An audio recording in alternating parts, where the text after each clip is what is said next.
That was Micheal Begue reporting as she joins us live from Bogota. Also with us, CCTV's Micheal Voss following the talks in Havana. Micheal, let me begin with you first.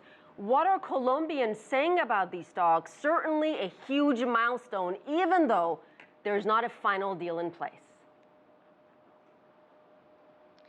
Well, a lot of Colombians are not, they're a little confused as to what is actually in the peace deal. We're seeing a lot of polls coming out right now. They've been a little controversial because they've been in the way that the questions have been asked. But essentially, many people are saying they would vote against a final peace deal, that they simply just don't understand what is being negotiated.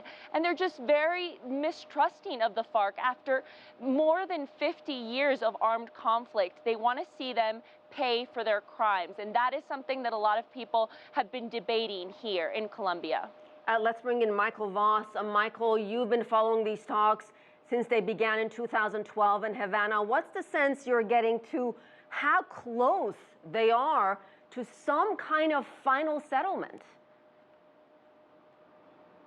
Asieh, it is tantalizingly close. As you've already said, they signed this historic ceasefire in June in the presence of UN Secretary General Ban Ki-moon. They've been to Colombia to inspect these transition camps, and only a couple of days ago, they agreed to the composition of who should select the judges to sit on these special tribunals that will look into war crimes and other atrocities. But there are still some really big outstanding issues, and don't set a time limit on it. Several times in the past, the Colombian government has said they want a peace deal by this date, by the end of the year, by Independence Day.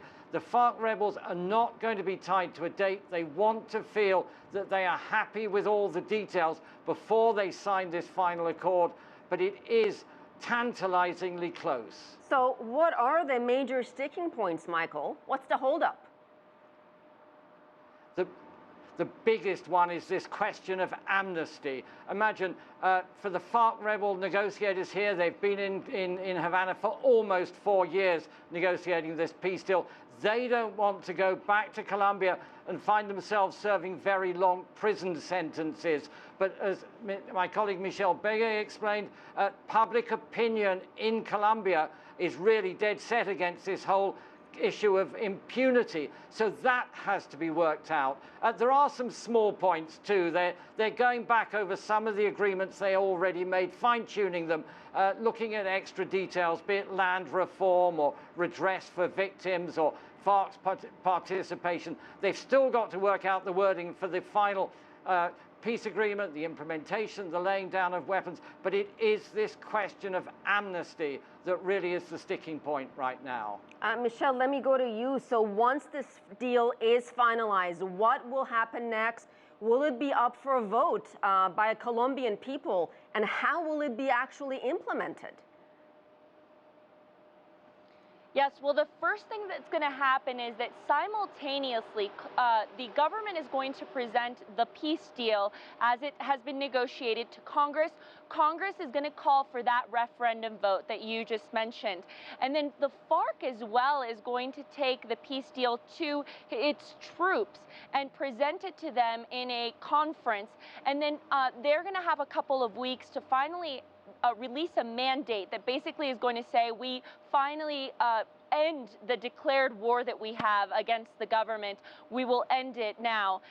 And once that's released, we will wait for the referendum vote. We need to remember that the government has promised that if people vote against the peace deal, then there will be no implementation of the peace deal. It will simply end. And the government has not said that they do not believe that it will be able to be renegotiated at all. That'll have to be decided by another government, and the FARC will have to agree to their terms. But basically, everything can end if the Colombian people vote against it.